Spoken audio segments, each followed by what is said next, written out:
This is Algebra 2, Lesson 35. You can see the problems on the board that I'll be working on page 162. Number 1, Matthew was 1,200 yards ahead. So Matthew's up here. Who's back here? Low.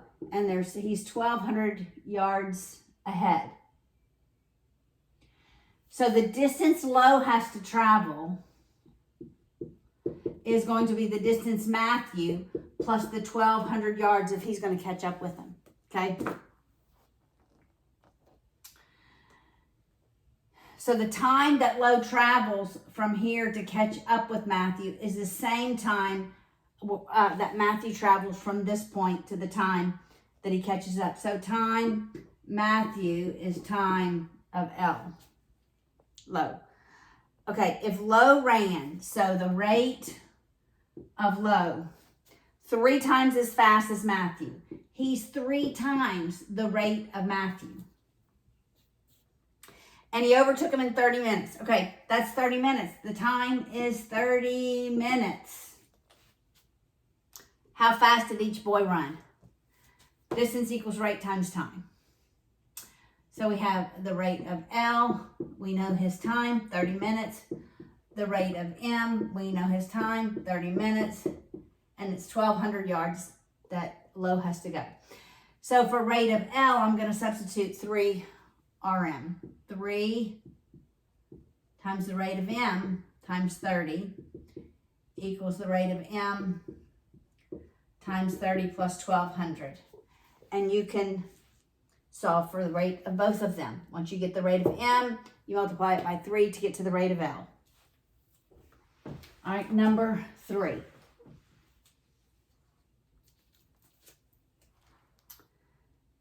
The DHOW made the trip in 12 hours.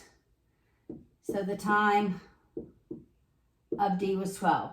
While the Brigantine made the same trip in 4 hours. So the time of the Brigantine is 4 hours, but the distances are the same. It was the same trip.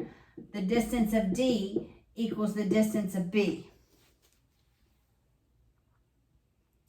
If the speed of the Brigantine, so the rate of the Brigantine, was 6 miles per hour greater than the rate of the D. What was the distance? So we want distance. So solve for distance. Once you get their rates, then you got to go back and solve for distance. All right, so this is rate D time D equals rate B time B. For rate B, I'm going to substitute this in. I'm going to put their times in. We'll leave rate D the same. And the time of D is 12. Rate of B, that's what I'm going to substitute in, is the rate of D plus 6. And the time of B was 4. So then you're solving for the time, the rate of D. Once you get the rate of D, you have the time, and you multiply it by it. All right, that was 3. Number 4. Blues were $5, and yellows were $8. And she spent $82. So $5 times however many blues she bought plus $8 times however many yellows she bought is $82. The number of blues she bought was 2 greater than twice the number of yellows. How many of each did she buy? So substitute that in for blues. Solve for yellows. Once you get yellows, plug yellows back into this equation and solve for blues. All right, number 7. All right, we have this figure. I'll do my best. Okay.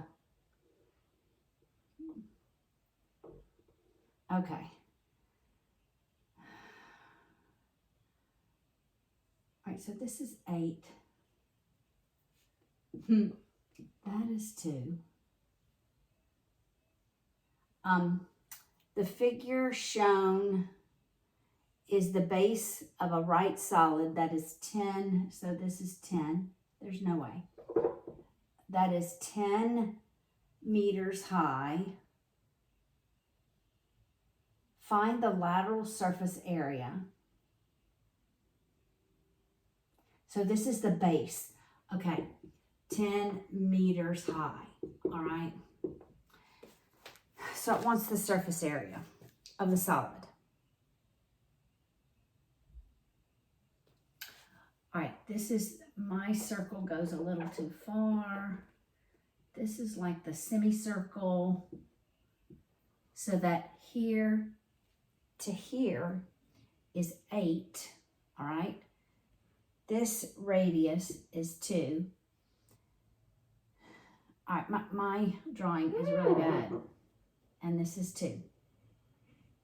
All right. So if this is 8 and that is 2, this has to be 4. Although it's not really obvious, is it, that that is 4?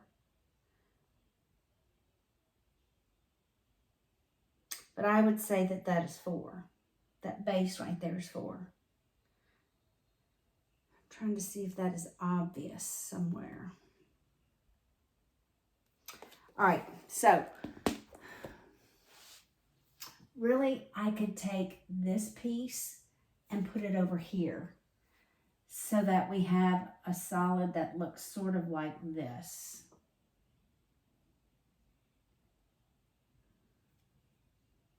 It doesn't really go up there.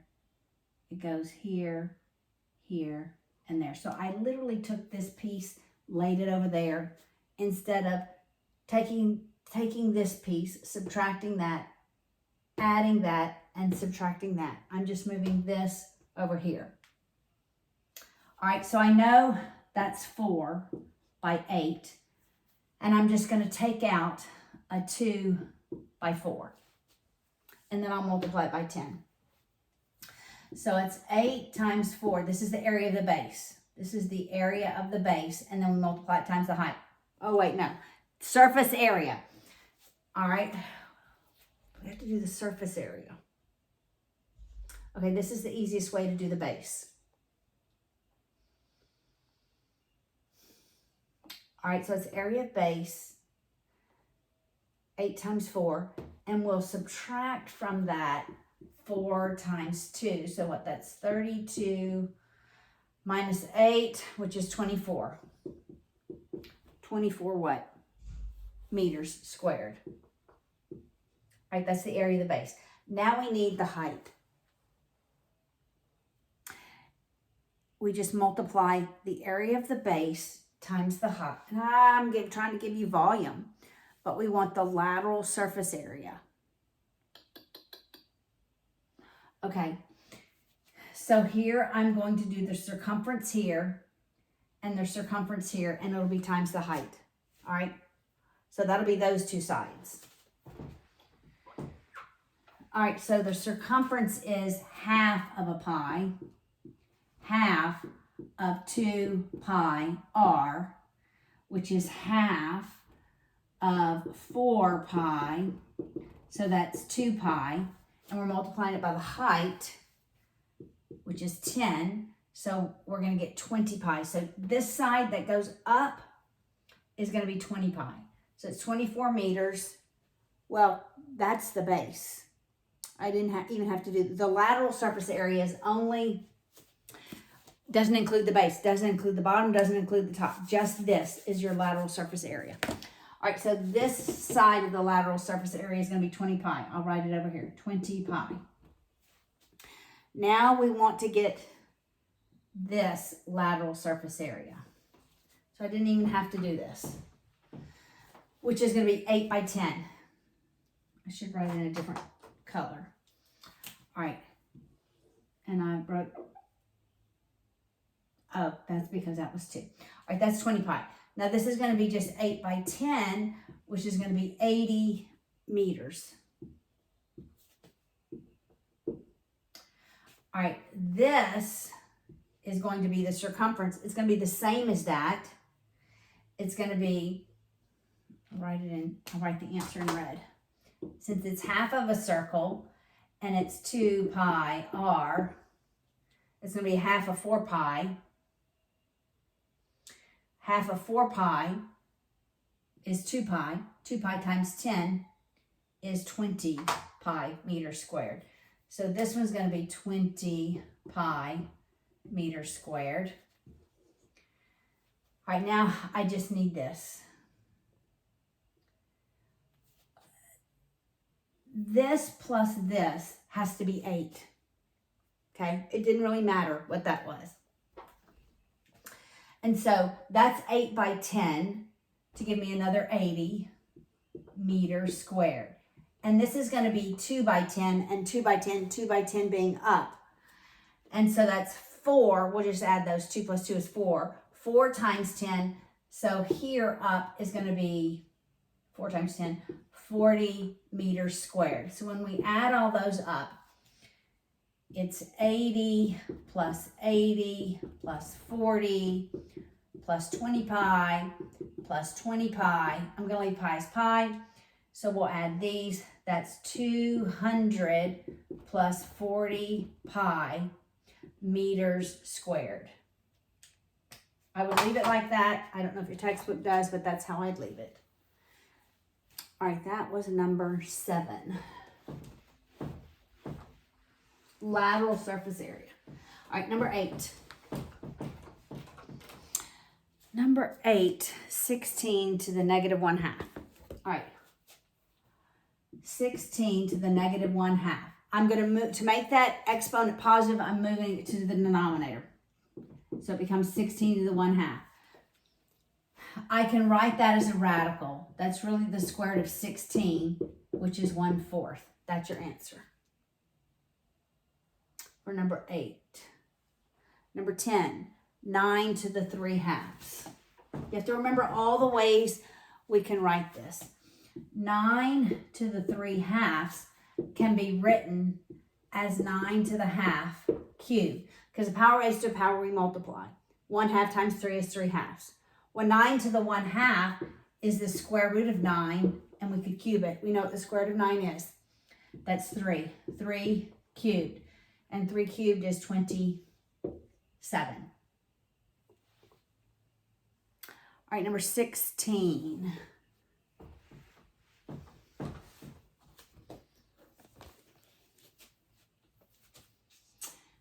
We have x over x plus y plus 6 over 4 over x plus y.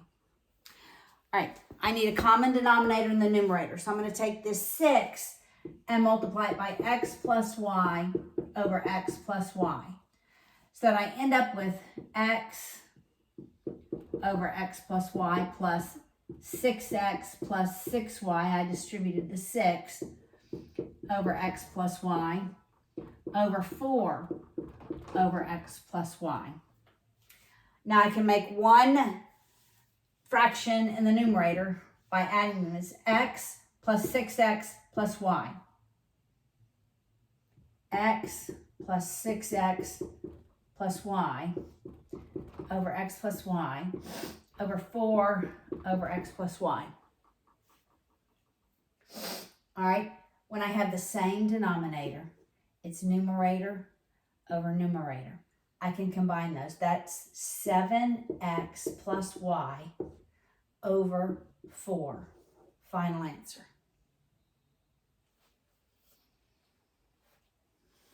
All right, number 17.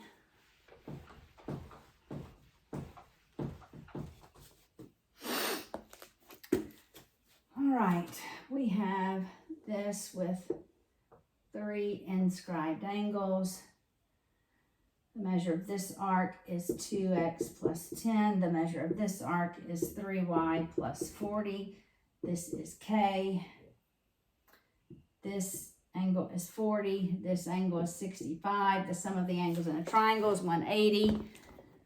That's 105. So this one has to be 75. All right, so k is twice 75. So k is 150 because that's the intercepted arc. All right, the value of this arc is twice 65, which is what, 130? And then you could solve for y. And the value of this arc is twice 40. So you just set it to 80, and then you solve. You can solve for x. Right, number 19 is the same thing. It has inscribed angles. An inscribed angle is half the measure of its intercepted arc. All right, except now we have a quadrilateral. All right, they've labeled this P, X, 87, 105, Y, 112. Okay. So we have to look at the arcs that are intercepted. All right, look at what 105 intercepts. This angle here intercepts that arc. So the X plus the 112 is twice the 105, which is 210. All right, so what is X? 210 minus 112. All right, X is 98. X is 98. All right, what this arc, 87, intercepts. See, I need all of the arcs. 87, should use a different color. 87, 2 times 87, Paula, 160, 174. I'm just going to do it, so I'll just... All right, all of this orange is 174. 174 minus 112 is going to be this. Minus 174. Well, that's not good. It's 174 minus 112. 174 minus 112. This is going to be 62. All the way around has to be 360. So then I can get this arc. And then I can get P. Well, actually, I could have gotten P before. Because P is this arc. It's just 360 minus 98 minus 112. 360 minus 98 minus 112. So this whole arc is 150 degrees. P is half of that. So P is 75. Oh, now I need Y. I do need Y. So I do need this arc. But I've got this arc. This arc is going to be 150 minus 62. So just this arc here is going to be 88. Look what Y intercepts. I wasn't paying attention to Y. Y intercepts the 88 and the 98. So it's half of 88 plus 98.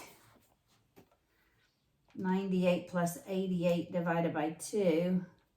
So, no, 186 divided by 2. It's 93 degrees. And you should be able to add those, and it should be 360 degrees. That's it.